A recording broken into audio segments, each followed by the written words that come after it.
Got it. Got it. All right. Mute your microphone while the leading music is playing.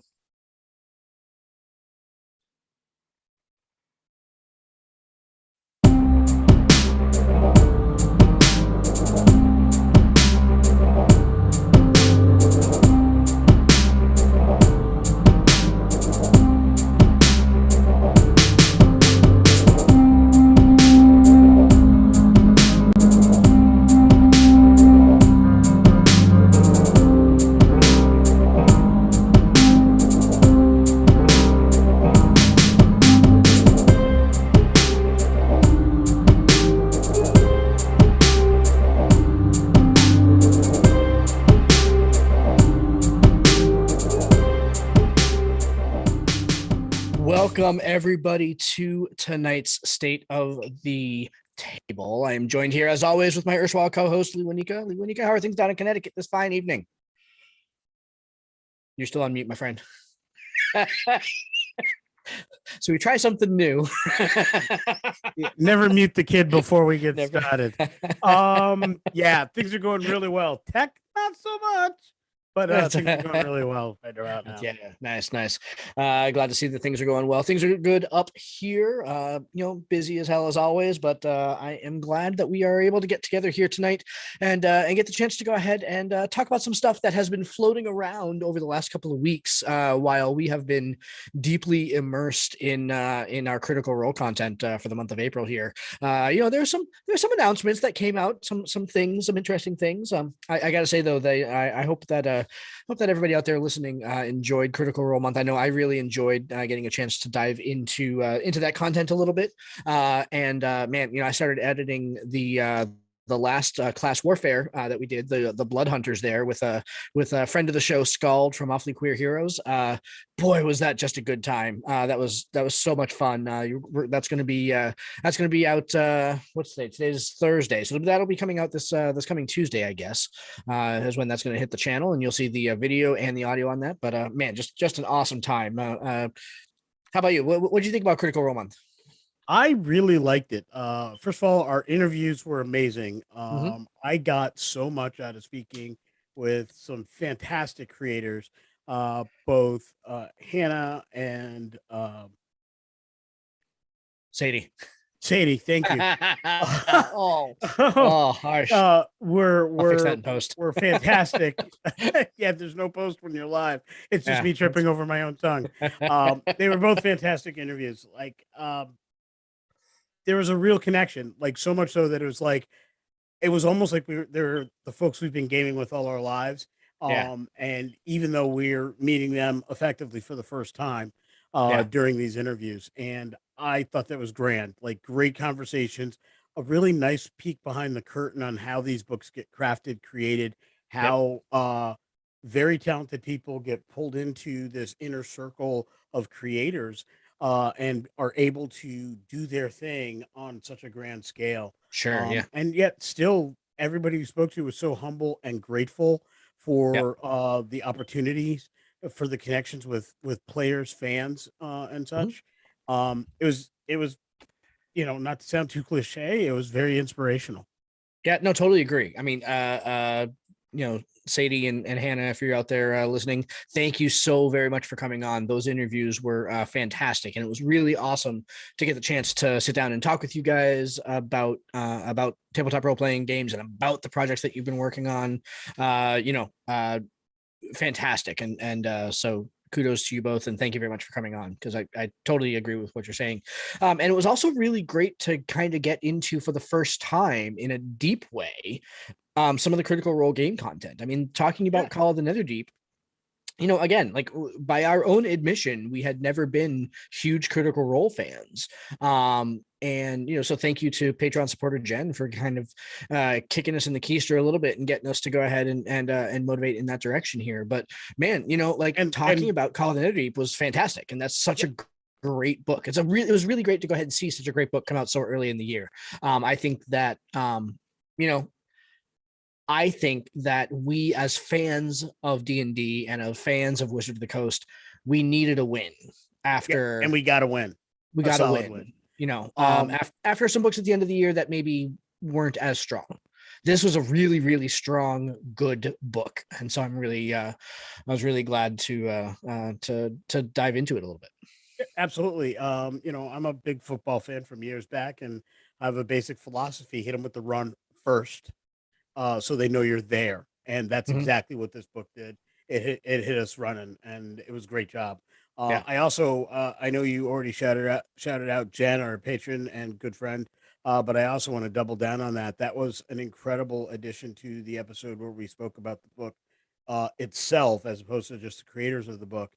Um, and some of the extra lore we got, just learning about the beacons and why Irvine had his challenges with Oh, that was so good. where he's Yeah. going. Like, I would have never gotten that without Yep. knowing a little bit more. There were two other books that Wizards has produced, a third book which I bought and I have barely scratched at this point, the Tal'Dorei Reborn, Yep. to get all of the lore plus umpteen, however many campaigns they are deep now. Sure. And having Jen kind of guide our ship through those particular waters was a godsend. Yep. Totally agree. And so I would we'll talk about this more at the end of the episode, but long and story short is that we're going to try to do more kind of groups of content in that way. So we have another one coming up here shortly in the month of May here. But we're going to start first with kind of our state of the table feature here. And first, state of the table, normally what we do is we will sit down and we'll kind of talk about the news from the tabletop role-playing game space that has come up for the last week or so. This is a rare one. We haven't done one of these in a couple of weeks here, so we're actually going to be going back even further with that, because in the middle of April now, 2 solid weeks ago anyway, almost 3 weeks ago, the D&D Direct event happened, and boy, oh boy, there were some major significant announcements that came out of that. So we're gonna dive into that announcement. We're gonna dive into what our feelings are on some of the things that are happening here. You're right there, Chief. Yes. I'm here. I was actually trying to post something to the live feed, and it Oh, was not working. okay. Nice. Yeah. Yeah. So all that to go ahead and say, we're going to dive into D&D Direct tonight, talk about some of the major announcements that came out during that. We're going to talk about some other role-playing news. So before we dive into D&D Direct, my friend, do you have anything you want to bring up for State of the Table, or do you want to dive right into the Well, D&D Direct stuff? I know we've posted it to a lot of our feeds, but it bears repeating because this is a great avenue to mention the big purchase. The fact that D&D Yeah, Beyond has been purchased by Wizards of the Coast. totally. All kinds of game pundits and talkers and naysayers and cheerleaders on all sides of this. But what I Yeah, can promise you is this: there are going to be changes. yeah, I think most of them for the good. There are a couple areas that I have some worries, but in general, I yep, think it's a great thing. They've secured the fact that the umpteen years and the dollars I've put in to D&D Beyond, building up my yep, knowledge base, my character base, my ability to run games through it. It's becoming more of an integral part of my game running, at least when I do virtual. And I actually see it being pretty instrumental in managing live games when I get back to those, hopefully this summer. Uh, I, I, I was worried what the next evolution of D&D would bring yep, as far as dropping D&D Beyond. Now that sure. it's part of the family, Yep, I can say I'm very pleased with that news. yeah. Um, I can only hope and pray this means I'm going to get my sidekicks and patrons uh, added at some point, and a Yeah, little bit better, a little more gooey on the interface as far as some of the homebrew stuff. yeah, Um, I know some of it's window dressing for those who are really good at things like Roll20 and programming and that kind of knowledge and know how to make yeah. those formulas and things like that. That's wonderful. I appreciate what you do. You're great to me. But for those of us who are not so great at that, or it's not as intuitive, I would like to be able to write a homebrew thing, put it on D&D Beyond, and have it not take longer than it took me to write the thing in the first place Yeah. to get it to work. Yeah, I think we all felt like D&D was recognizing that they needed something like D&D Beyond themselves. And, if not a full VTT engine like Roll20, right? And so the fact that rather than build their own and block D&D Beyond out of the marketplace, instead they decided to fold in and bring D&D Beyond in and kind of make it part of the same organization. That is just a tremendously awesome move that I think kind of rewards all those years of homebrewers. All the hours that have been spent homebrewing stuff into D&D Beyond has been rewarded and kind of recognized here by Wizards of the Coast, and that's a great thing. So, and let's take a brief moment to say thank you to the people at D&D Beyond and fandom for not only building a good product, because lots of products are good, right? But marketing that product well enough so it got in front of enough eyes that it made this the decision that Wizards had to make, right? You have to imagine if they didn't have to spend all those millions of dollars to buy it because anything else would have worked, they would have done that. But they did this because fans have backed this product, and they knew that fans had backed this product. Enough people were using this tool. The reason why enough people are using this tool, one, it's a good product, but two, it got in front of our eyes. When I first started playing D&D 5e, one of the first things I noticed was somebody playing on a tablet and had a character on D&D Beyond. And I remember saying, I got paper. I don't need any of that claptrap. I was getting all grognard about it. And it wasn't but maybe 4 or 5 games later, and I was like, I really want to build some characters. Or I was someplace, I was like, I want to build a character fast. And it was just faster. And it was easier. And it was portable. And it worked. And it made the rolling better. It's a great tool for new players. All those things. So congrats to fandom for building a product that was a must-have for Wizards. Absolutely. All right, let's dive into D&D Direct a little bit here and try to, in 5 minutes or less per snippet here, try to go ahead and get into that. That's not going to happen, because the first big announcement, the first big confirmation that we got in this, there was a bunch of little things, well, not little things, but a bunch of things about like Journey to the Radiant Citadel, which comes out in June, confirmation of the Mordenkainen's book, which we know is coming out in about a week from now. So 2 big books coming out in the next month. But the big announcement, the big new thing in D&D Beyond, Spelljammer Adventures in Space. The campaign setting for Spelljammer coming out August of this year. So again, 3-4 months from now, we're going to have a brand new campaign setting. And we've seen some signs of it from the UA not that long ago. We had all the creatures come out in the UA. I'm curious to see how much they have changed since then and everything like that, because there's always some fun, interesting changes when they take a UA and put it into a book. But what are your thoughts on the Spelljammer setting? First of all, just like in general, and then specifically what I want to get into is that I feel like they are releasing Spelljammer in a very interesting way with 3 different smaller books as opposed to one kind of big all-encompassing book. And I think that's an interesting strategy. So I'll take that in 2 parts, maybe 3. We'll see how that goes. Who knows? Part 1, Spelljammer in general. Very anxious for it. I always liked the concept. I never actually played the game, like a Spelljammer campaign. That's so good. What I did was I played in games where a Spelljammer ship came, picked us up, and there was a travel. So we played other campaigns, homebrew campaigns, and then it was we'd Spelljam to another place. So basically, we got to go between the different worlds, the different crystal spheres, to do different things because of Spelljammer. So it was a part of our games, but we never played it in and of itself. And I always liked it. I thought it was rippled with wonderful ideas and concepts. Spelljammer opens up several different modes of campaign or modes of adventure in a way that they aren't there. You can do more Star Trek type stuff, go from place to place.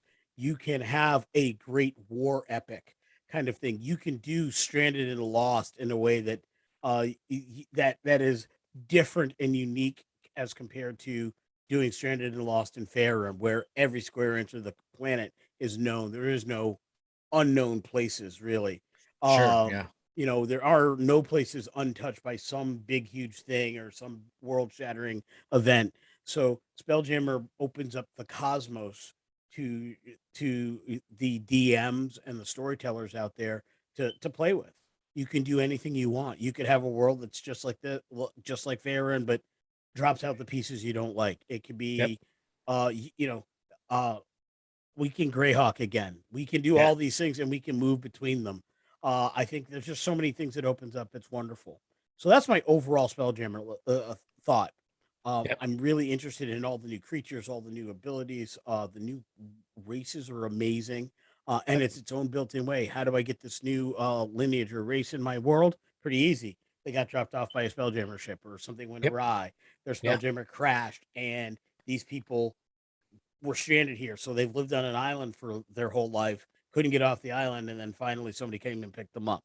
Like, these are, there's all kinds of wonderful things like that. Like, Yeah. you could even have the colony of people who are basically watching a world, Yeah. basically Spelljammer watchers that just kind of watch and report back. Yep. There's all kinds of wonderful things that it opens up, and I'm all here for it. Have you had a chance to check out the creatures that are in the Monstrous Compendium Volume 1 that they released out to D&D Beyond subscribers? I know they're there, but I haven't because Yeah. I've been focused on a couple other things that we're going to talk about today. Yep. But I did know they're there, and I went looking for them. I did notice the GIF are no longer UA; they actually show up in D&D Beyond as a Yep. thing, Oh, good. which Okay. is exciting. So that's awesome. I love them. I like it. Uh, I even wrote something for our book that was originally supposed to be a GIF and a Loxodon, but GIF Yep. wasn't official at the time, so I couldn't really just go ahead and do that. Mm. So we switched to two Loxodon. I think in future iterations of our Traveler's Guide to the Multiverse, I'm going to have to switch Mhm. that back to its original form, which is a GIF Yep. and a I Loxodon like it. I blocking a like it. bridge. Uh, That's a lot of meat on the hoof there. yeah, just a little That's a bit.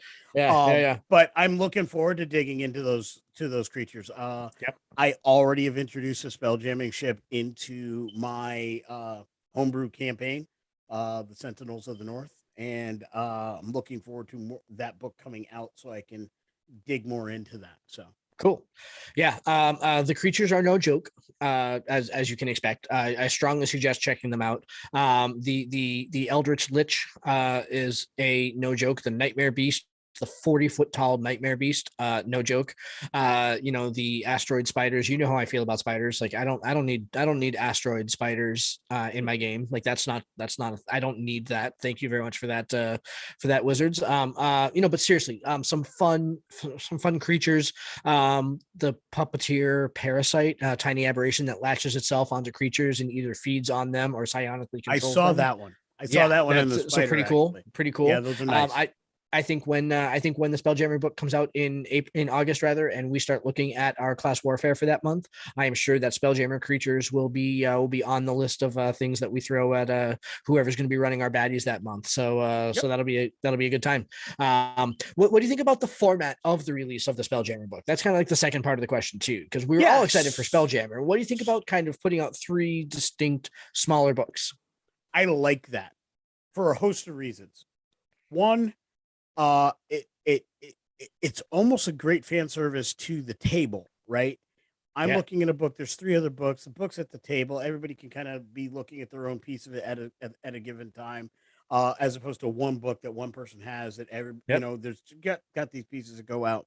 What I really like about it is I think it's what we're going to see in the future. I think whenever they're releasing these settings, Yep. we're going to get these 3-part sets or 4-part sets. And I think the reason that works well is it reminds me of the old box sets. And think Yep. about the release we're going to talk about in a little bit. I won't name drop it right yeah, yet, but that's also, as I understand, going to come out in a similar format with yeah, 3 yeah. I'm books sure it is. or Yeah. whatever. So we've got that with the Monsters of the Multiverse and the 2 reprint books.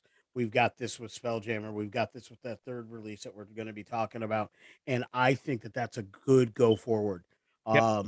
Basically separate the information the way it needs to be separated, and then Yep. you can kind of uh work with it that way, and I think Totally. it looks pretty. It's nice on a shelf, though. I did realize that those 3 box sets, when you put them in the cardboard, it doesn't fit on the bookshelf I have. Actually, gonna have to Mm, do figure something out, that's criminal. or all of those are gonna Absolutely have to criminal. sit on the Yeah. top out of Yeah. order, which freaks me out. I'm too OCD for that. Like, I have to have things Yeah. in order, and I can't because it won't actually fit in Yeah. the Yeah. slot. So I got Yep. to work on that. But Yep. I'm like I said, I'm here for it. I like Yep. that concept. I think it's going to be a good way to go. Yep, totally agree. I think that specifically, as you said, at the table, it's going to be fantastic because you're going to have your information book, you're going to have your setting book, and then you're going to have kind of your story book that the storyteller is going to need with all the information that they want in it. Yep. Absolutely here for it. I think it's a fantastic idea. And I like the way that they're dividing it out. And I totally agree with you. It reminds me of the old box sets. It's like, it's like the old days when you had like a player's handbook, the dungeon master's guide, and the monster manual, right? You had those 3 books, pass them around as you needed them and everything like that. A plus. Yeah. Win in my book. Absolutely. Yeah. 2021 was not a banner year for Wizards from us as far as some of the business decisions, right? Some of the books early in the year were great. We had challenges with some of the ones later in the year, Yeah. even though they had elements of brilliance, like we could see what they were going for. We didn't think they quite crossed the finish line the way we had hoped. But again, out the gates running, bang on book, with Call of the Netherdeep. I love what I've read so far. I'm about halfway through Monsters of the Multiverse. That's a great book. Yep. I'm enjoying it. I like what it's doing. There are going to be people who are going to talk about power creep. I guarantee it, and I'm not entirely wrong. What? But No, I don't. I am shocked that you would suggest such a thing. Shocked. Yeah, shocked. Shocked at all. But it is not something that I think is unbalancing to the game. I Okay. think it is creating really good alternate choices, and I think it does put a little on the shoulders of the storytellers. They have to wait. Do my players just get to upgrade because this is the new thing? Is it I have to introduce this new version of it? Like, okay, there's this kind of goblin, and there's also this other kind of goblin. There's these original types of ASMR, and then there's this new type of ASMR, Yeah. who, by the way, is hands down one of the most powerful lineages I've ever seen. Yeah, yeah. I know you were saying that before that the rewrite of the ASMR was impressive. it it it's impressive. Yeah. Okay. It is Yeah. it is fun. It is really good. Look, nothing's game breaking from a lineage standpoint. You still got to put a class on it. You still got to put Yep. class abilities. You're still having level 1 hit points or whatever. But the versatility that lineage gives you to be in other things, it would make me second guess doing a variant human. Like Hmm. I could do that and give up a Interesting. Yeah. feat, and I Okay. don't give up feats easily. No, you don't. Yeah. Yeah. I'm looking forward to talking that book in a couple of weeks here. So I mean, when it comes out by itself on March next Tuesday, I think is that. Yeah, I think it comes out next Tuesday, May 12th, Yeah, 10th, something like that. May 10th, something like that. Anyway, all that to go ahead and say. When it comes out on its own, we're going to go ahead and talk about it after that, rather than talk about it when it came out in its 3-box set earlier in the year. We are going to wait till the book comes out set by itself. But your point is well taken. That the first 2 books of this year really seemed to be better. Let's just say it. Like they seemed better than the books that were coming out at the end of last year, right? We hit on the Strixhaven book pretty good. I think, like there were things in there that we liked, but there were a lot of things that seemed incomplete. I think I think you're exactly right on that. And specifically when we look at things in Call of the Netherdeep, we talked about this with Sadie and Hannah both about how some of the mechanics, like the relationship mechanics and things that you saw in Call of the Netherdeep, had echoes in Strixhaven, but were not nearly as good in Strixhaven as they were in Call of the Netherdeep. So. Like I said, they didn't quite cross the finish line for us previously, but they crossed the finish line, arms held wide as they broke the tape. I mean, they got it done. First in class, without a doubt, with what they've done so far. So good stuff, and I love the new format. I'm like I said, I want to see more of it. I love settings. I love the fact that there's going to be a book with the info, and that I can build stories from and around and ideas. Yeah. So Yep. good on Spelljammer. Do you want to Totally. go with the next one? Absolutely. So the next one, and I know that it's the one, I'm not going to go to the one that you think I'm going to go to yet. I'm going to talk first about the new D&D starter set, Dragons of Stormwreck Isle. I know, we're getting there. We're getting there. I know, we're getting there. Come on, I'm itching. I'm itching. So again, so the choice to put out a new starter set is very, very interesting to me, and I think that I think that this is probably going to be one of the first products that we see that really emphasize this new evolution of D&D. Right?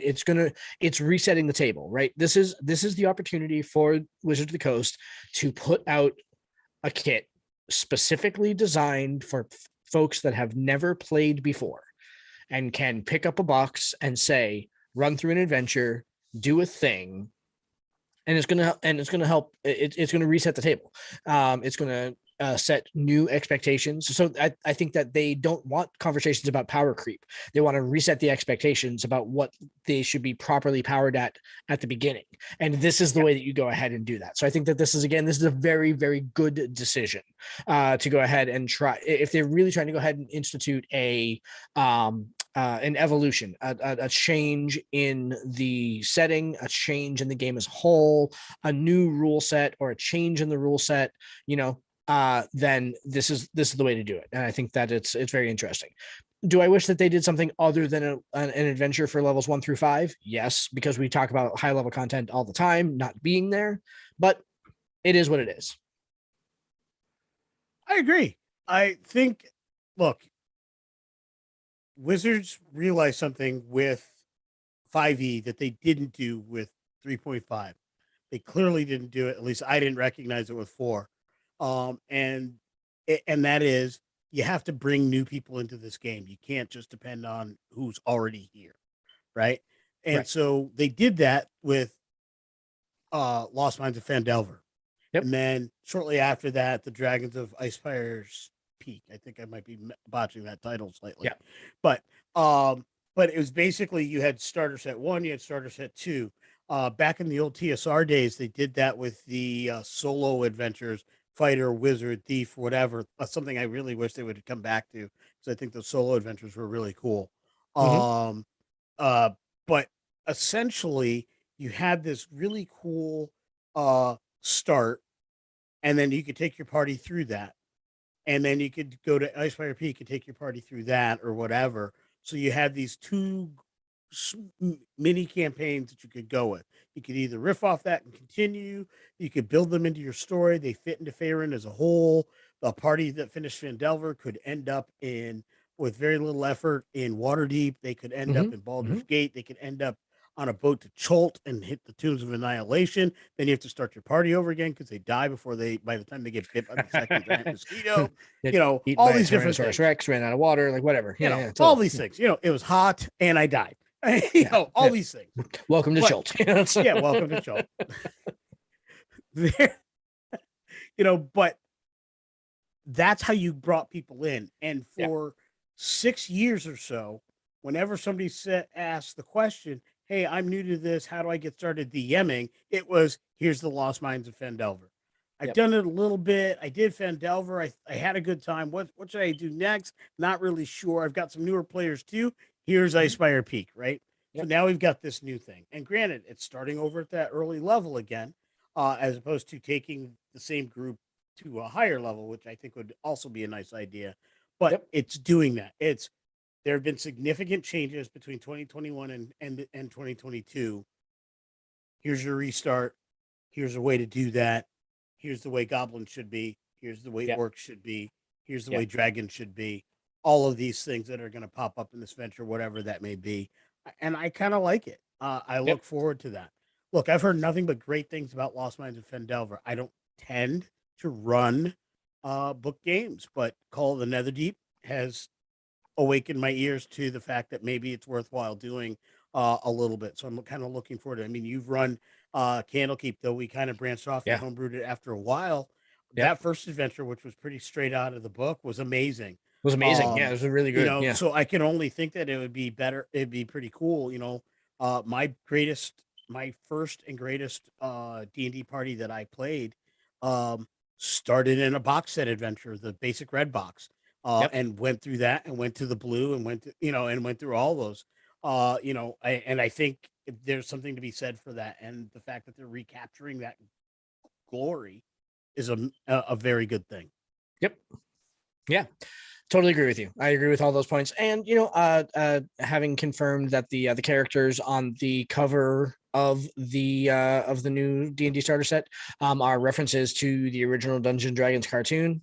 That's just cool. That's just nice. Yeah. Like that's just a well placed. That's just a good idea. So, all right. I don't think that there was really anything else in the D&D Direct announcement that we wanted to talk. Was there anything else in the announcement that you wanted to talk about, or anything else that? I think we got really? it. That's it, folks. Thank I you. think that's it. Yeah. No, God. yeah, there is that one thing, that little tiny book series that struggled real bad in the late '80s and early '90s. There's Dragonlance.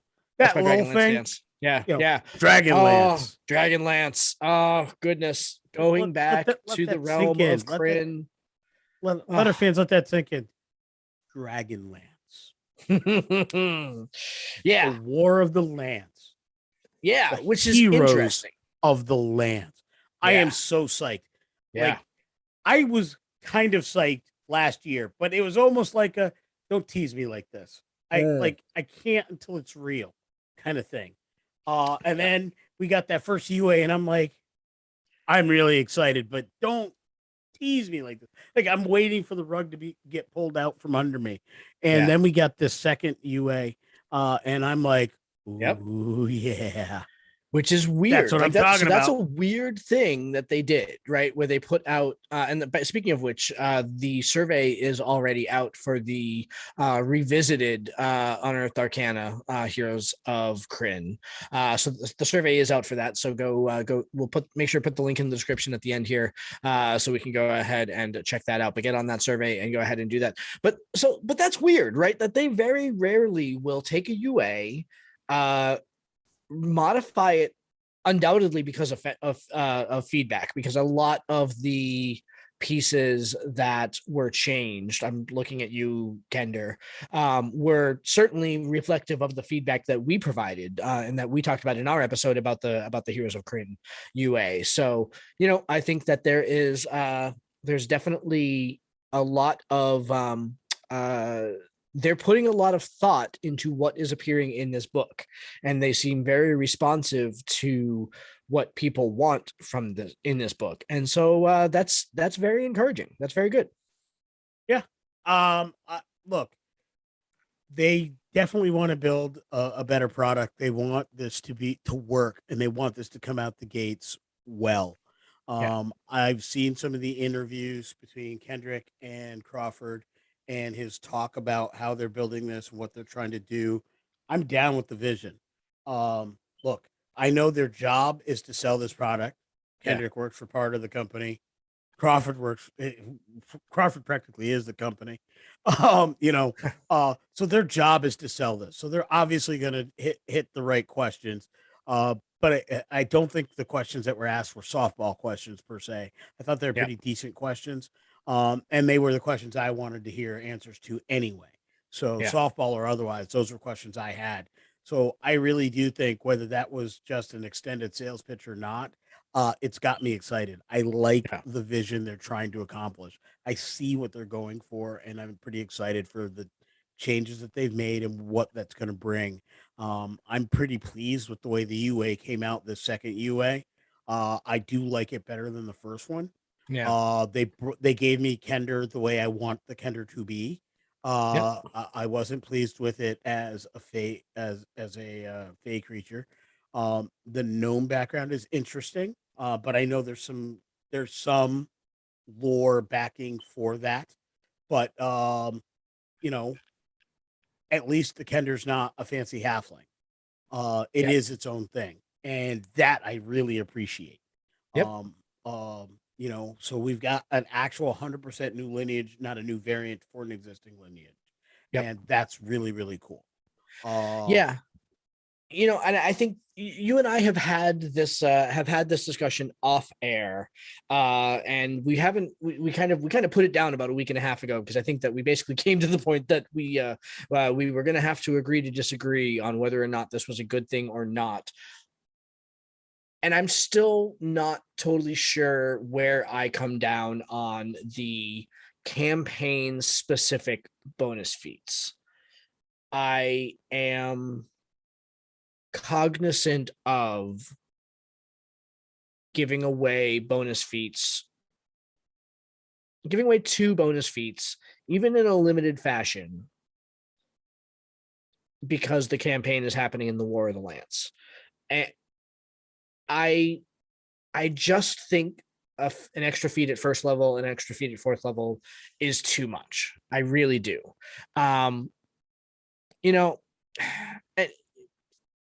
That is tempered only by the fact that, again, because the list is limited, right? And the first level list is not that good, right? Like, giving tough at first level, that's 2 extra hit points, right? Like, that's not much.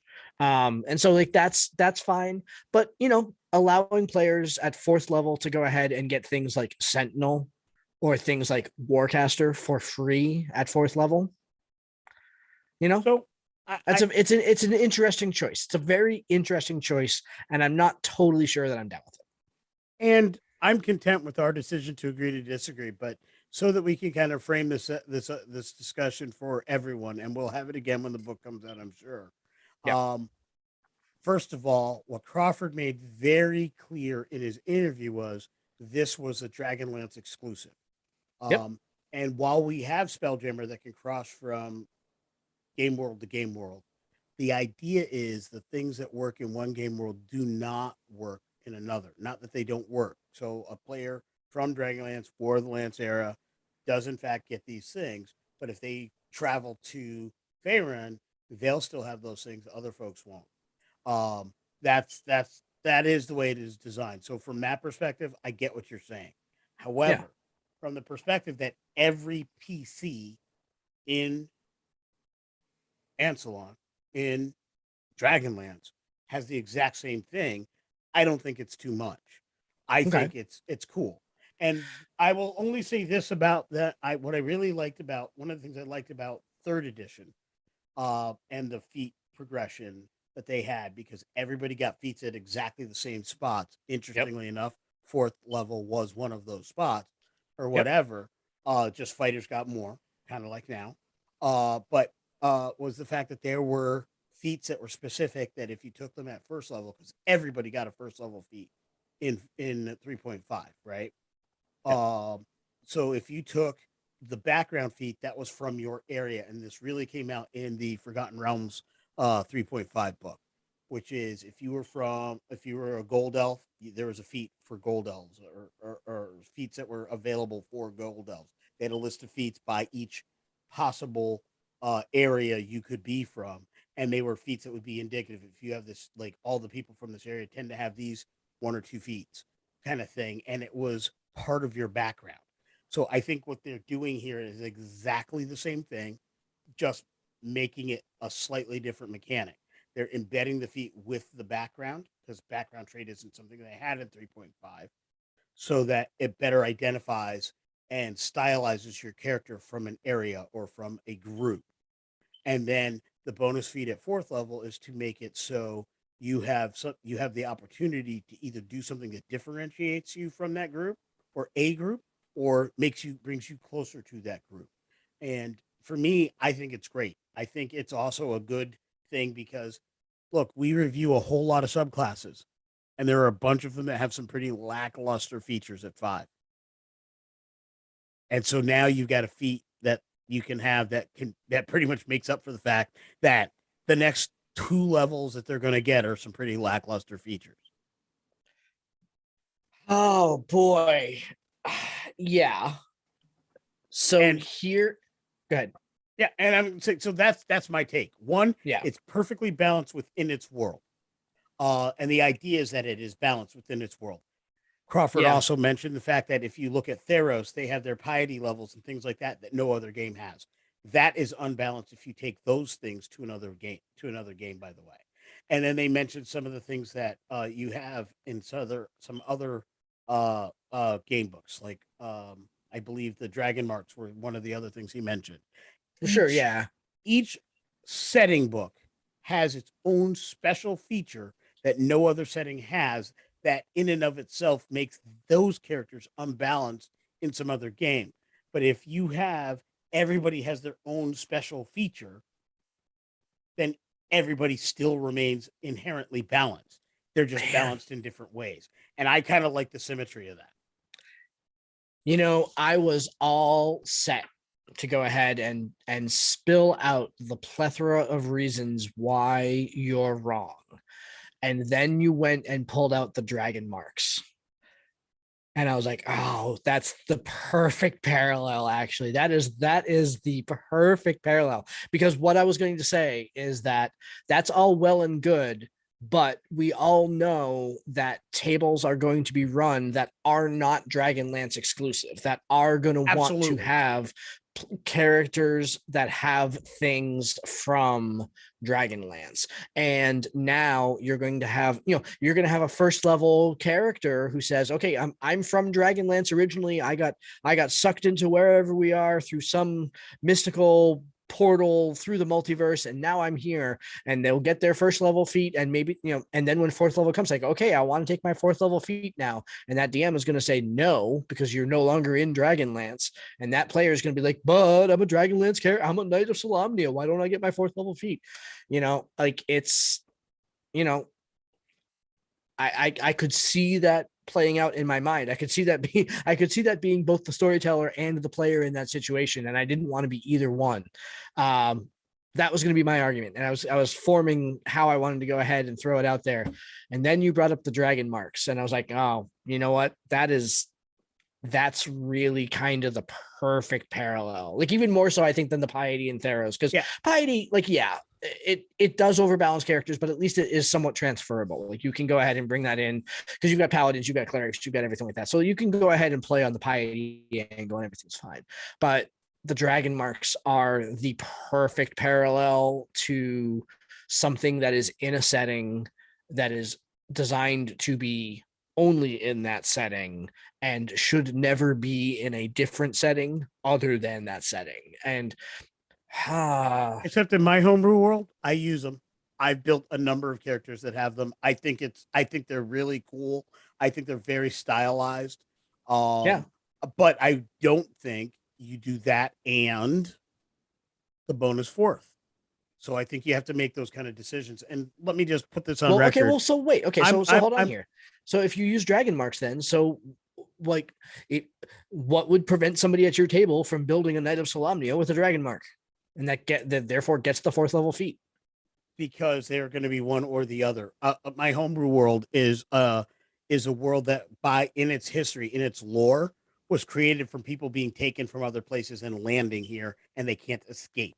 So there are dragon marks, there are houses, but they are only for those people. So if you have people who are from War of the Lance that ended up there, and obviously they haven't thus far because it hasn't come out yet, but I would simply allow that on the basis of that this group, a portal opened up and this group just dropped in.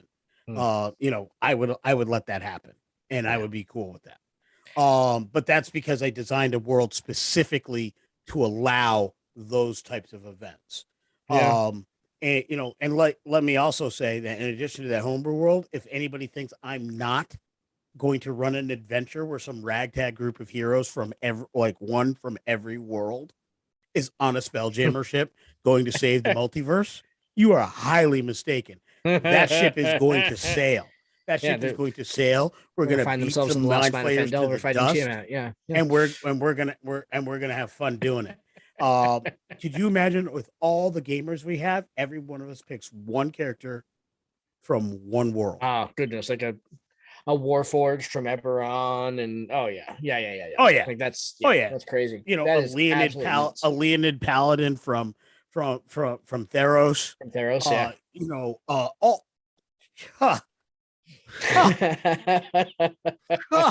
Yeah. Yeah. I in my head, I'm already building the campaign page right now. Yep. So I think there are challenges. Like Yep. I believe I mentioned, it does put a little bit on the storyteller to make sure everybody's cool with this. There's a lot of heavy lifting in the session zero. Grab your drinks now. That have to be paid attention to, but that doesn't mean it's inherently bad, and it doesn't mean it's not inherently useful to telling a grand story. Look, I've read many of, I won't even say most, but I've read a large share of the Dragonlance novels, and Mhm. I can guarantee you, you need an extra feat to match some of the crap that these guys were throwing down. You Yep. can't equal the Heroes of the Lance without some extra good stuff. You're gonna need, like, Raceland got the staff of the Magus when he passed his test. That's effectively fourth or fifth level according to the new way of doing things. So by Yeah. fourth level, Raceland had this immensely powerful thing and was already partway through his plan to be Fist and Dandalus. Hmm. Not that they were specifically spelling that out, but we saw the wheels turning in those early chapters, and Sure. that happened before the first book, by the way. Yep. you know, so Yeah. I got to tell you, I think it's the way to make the books come alive, so that they found a way so you could play the characters that were here. Theros was a way to play the characters that are in Magic the Gathering. Ravnica, I'm told, I'm not as familiar with Ravnica, though I do Yeah. borrow Me some either. Yeah. things from there, but I'm told it has its own internal power thing that's in a similar vein. So I think the idea is these setting books are going to have more and more of that, Hmm. and I like it. I think it's going to be a good thing for the game as a whole, and I think it's going to create some unique characters and some other things. And honestly, no one feat unbalances the game. No one feat unbalances the game. And giving fighters Sentinel for free at a level when they can take getting Sentinel for free at fourth level when they can also take like Great Weapon Master or something else. Sentinel is one of those feats that we said if you're playing a fighter, you should have Sentinel. Every fighter should have Sentinel if they're playing any sort of a tank role whatsoever. And giving them that for free, it's not nothing. It's I not didn't nothing. say it's not nothing, but it's not in and of itself game breaking. The reason I say that is I have Sentinel playing my Warforged in Streams of Spiro, Mm-hmm. and uh I've run roughshod over some early when I got started fights in certain scenarios, but all of a sudden I hit this stride where there I was consistently dealing with people who had mobility. But guess what Sentinel doesn't work against? People with mobility.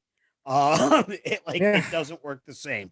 Like I still got to use my power. I still got to do the things, but it was not as game breaking as you would think. Okay. It can be for certain combats. And what my storyteller did, what Benito did, is he gave me my moments, Mm-hmm. and then he would put those in places so other people had to have their moments. Yeah. And that's exactly what a good storyteller does. So that's what I think happens with these things. You can give people a little bit more power. It's not game breaking, provided your storyteller is aware of it, knows how to work with it, and gets it done. That's not the thing you're putting in the new intro module. That's the thing that's in a campaign setting book that now that you've already been playing the game, now you Yeah. get started with. I think that's the key. I think it's a journeyman level thing that we're doing here with these powers and All abilities. right. All right. I mean, I will. I guess, like we said, we will have to agree to disagree on this one. I think it's too much. You think it's well placed. We shall see when the book actually comes out and we start running through stuff to see how well and good it is at that moment in time. But please, like, leave us your thoughts down below. What do you think? Do you think that you're with me, that getting the bonus feats maybe a step too far? Maybe they should have done something like giving different powers at fourth level, sure, but giving them bonus feats, maybe something a little bit more flavorful. than that would have been? Or are you at Lewanika's camp where you feel that the feats that they provide you are not not game breaking, even if they're given away for free at 4th level? So which one of us do you agree with? Do you agree with me, Lewanika? Leave your comments down below. We'd love to go ahead and hear them. Let's move on here away from D&D Direct and into our plans for the next month here. Okay. So as we said at the top of the show here, we have been making allusions to it kind of throughout the month of April, that we already know what's coming up in May, and that we're going to be doing kind of the same similar thing throughout the month here. And we're going to kind of, it's not going to be kind of as strict to a theme as Critical Role Month was, because I think we're going to deviate a little bit here. But for the month of May, we are diving into Eberron. Oh, that looks awful. We're diving into Eberron. I've got the Eberron book here in my hand, but my getting caught up in my green same color here. So yeah, we're going to be talking Eberron content pretty much throughout the month of May here. So here's what that is going to look like. We are going to include our class discussion on the Artificer class throughout the month. We're going to have a class warfare where the 3 of us are going to roll up Artificers and once again throw them up against big bads. Still looking to see who's going to run the big bads on that. It very well might be Scald from Awfully Queer Heroes again. It might be somebody else from a different podcast. There's some other candidates out there that could be perfectly primed for Eberron content. We're going to have an episode. We may even try to do 2. Well, I mean, 2 class warfares in one. I don't know who's running your schedule, mister, but it's certainly not me. We are going to have a special episode where we go through Eberron, Rising of the Last War, and talk about elements that we can lift from that book, kind of like you were talking about with the Dragon Marks, Lewanika. Talk about elements that you can lift from that book to your homebrew campaign that are maybe not not so Eberron flavored, but that can add a little bit of sauce, add a little bit of spice to your sauce without making it a total Eberron campaign. What are things that lift easily and lift well? And then I think we are also going to have another. We have not had the interview yet, but I can just tell that it's going to be an epic interview when we have the one, the only Mr. James Introcaso coming on to the show to go ahead and talk about Eberron. I am so looking forward to that interview.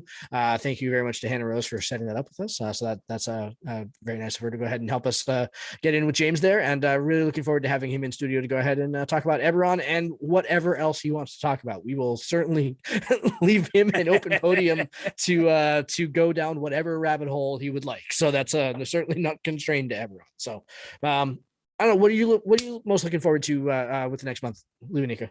I am really looking forward to the interview with Mr. Introcaso. I think that's going to be amazing. I think we're going to dive into some really good things there, and I can't wait for it.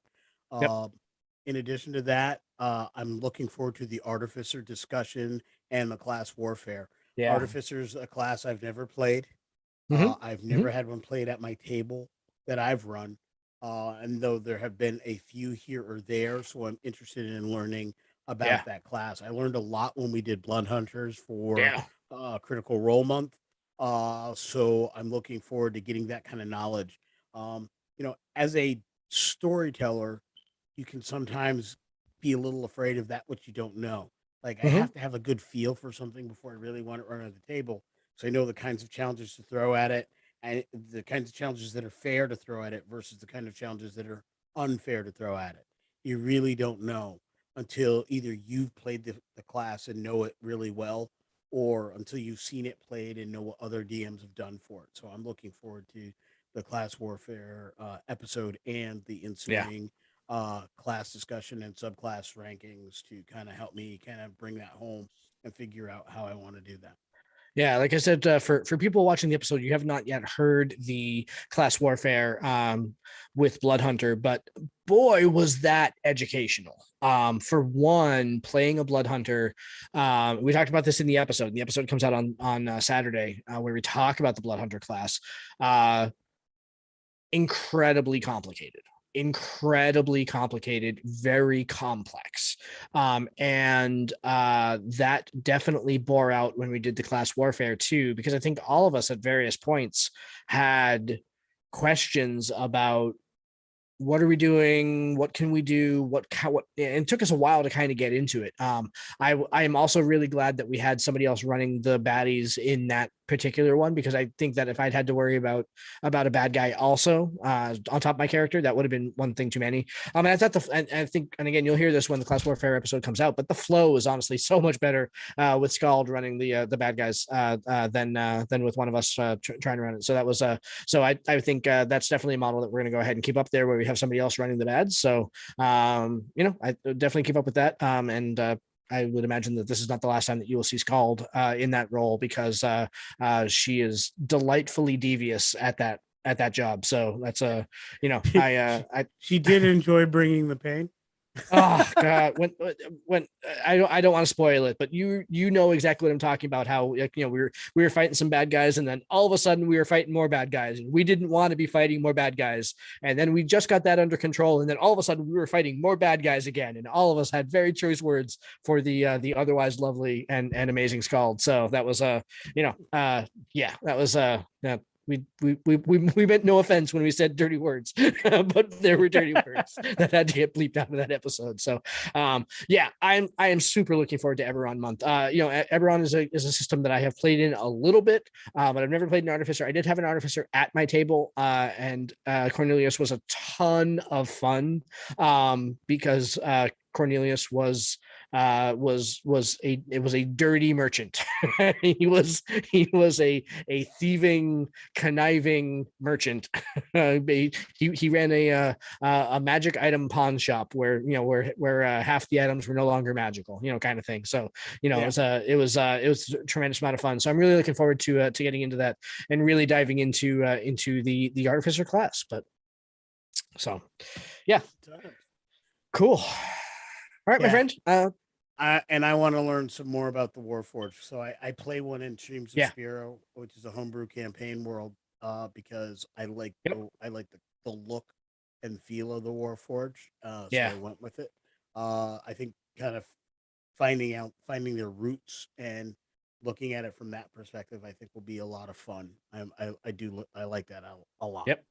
Yeah, totally. I think that's going to be a lot of fun, and not for nothing, the Warforged are definitely one of those elements that is easily lifted from Eberron into your campaign. They are not that unusual in a regular Forgotten Realms campaign to see in there. They have very much permeated out of Eberron, so that's so yeah. Cool. All right, my friend. That is our time. Anything else that you would like to toss out there before we wrap up for the evening? Yeah. Shop local. Go to your local shops. There's a lot of good stuff coming out. There's a lot of great digital content. Buy some things from your indie creators. Those local houses that are doing great works on DM's Guild. Shameless shill for I am. I'm gonna plug our book that came out this past month. Yeah, absolutely. Traveler's Guide to the Multiverse. It's available on DM's Guild. It's an amazing companion. It was originally thought of for the Monsters of the Multiverse group set, which it absolutely is. But as we were writing it, we got musings of future things that we now know are definitely coming. And it is actually a companion to two of the books that are coming out. One of those being the Monsters of the Multiverse, but also Spelljammer. It works well with your Spelljammer campaign. Works absolutely. very well with Spelljammer. Yeah. I think it's something you're going to enjoy. Players at my table have started diving into that and looking at the things. I'm starting to get questions. Many of the items that are in that book have been play tested at our own tables for a while. There's a couple of the items, three of the magic items have been play tested and been in my players' hands for the better part of a year at this point. They're good. They'll work at your table. Use these things. you're going to have a lot of fun with this. Totally, book. Absolutely. And if you go to the main podcast website, www.ttjourneys.com right now, in fact, you can there will be a nice little pop-up asking you to go check out the book, and if you click on the little pop-up, you can get the book at a discounted price. So save yourself some scratch. Go check out Traveler's Guide to the Multiverse. And in fact, next week when Glen is back, we will be sitting down, the three of us, to go ahead and do a deep dive into our own book. So that'll be fun. Some roundtable questions where we get to go ahead and talk about our baby, what is very much our blood, sweat, and tears over the last 3 or 4 months. As they say sometimes, the only thing that's better than this book is the next book that we're already talking about and already putting together and already have some thoughts out there. So we're looking forward to heading kind of back into the studio to go ahead and put some more content out for you guys. But in the meantime, go check out Traveler's Guide to the Multiverse, especially if you've got Dragonlance campaigns coming, or not Dragonlance, but if you've got Spelljammer campaigns coming up. Maybe they'll work with Dragonlance too, but specifically if you've got Spelljammer or any sort of multiverse content coming out, this is the book you're going to want. So absolutely. And like I was saying, part of that was talking about our own thing, which is fun and great, but also support the other creators. DM's Guild is filled with content creators who put in a lot of hard work to bring their vision and the things that they're doing at their tables to everyone in the world. And I think not enough creators on DM's Guild get enough shout outs. So I want to make sure that we're celebrating our fellow content creators in as many ways as possible. Yeah, absolutely. So I actually just purchased something on DM's Guild the other day that had a custom pug based race, and it's adorable and hysterical in all the ways that a pug-based race must be. So definitely, you can find some really fun stuff, some really great stuff. Check out on Twitter. Check the Self-Promotion Saturday stuff. People will always will send you to their DMs Guild, send you to their Kickstarters. Show them your love, show them your support. And I also love what you said about supporting your local game store. Our local game stores are very, very good to us. They will be very, very good to you too. So. This hobby got where it is because local game stores provided spaces for people to play before we had all of the tools we have on the internet. And pandemic may have slowed down us being there. So make a point, get in there once a month, do the thing, get those special covers when WotC comes out with a book. One, they're beautiful. Two, that's their local directs. That's how you support your local guys. Get those special covers. We get them as often as we possibly can. When we do giveaways, we work with one of our local game stores, the one local to me, the Citadel, and they're happy to make sure that viewers of Tabletop Journeys, listeners to Tabletop Journeys, patrons of Tabletop Journeys have access to good stuff, and they also mail stuff. So that's cool too. Yeah. All right. Thank you very much, everybody. That is our show for this week. We will be back next week talking about the Traveler's Guide to the Multiverse. So if you are further interested in the book, make sure you check out the show next week. Otherwise, as always, if you're watching us on YouTube, please subscribe. Really appreciate the support. If you're listening to us on the podcast, subscribe to the podcast in wherever you are currently listening to us. We love getting those listens. We love getting the numbers in there. And we love coming out to you guys in the community to go ahead and talk about things that you guys want to hear about. So we'd love to do it more, and your support really helps make that possible. So let us know what's on your Eberron table this month. Exactly. So we can talk about that. Yeah, exactly. And that is a shout out directly to you, Mike from 19 Hits Dragon. So all right, all. You have a good night. Lewanika, thank you as always. We will see you next week, and everybody out there in podcast land, we will talk to you again. Take care, everybody.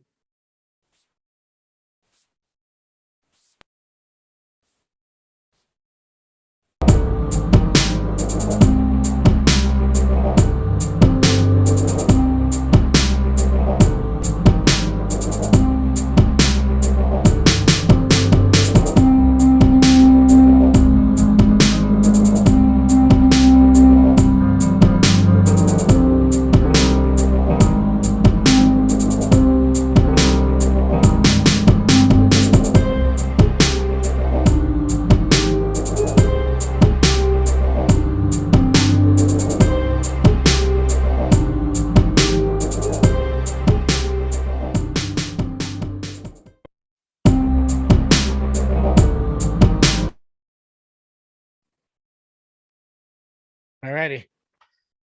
You're on the mute still.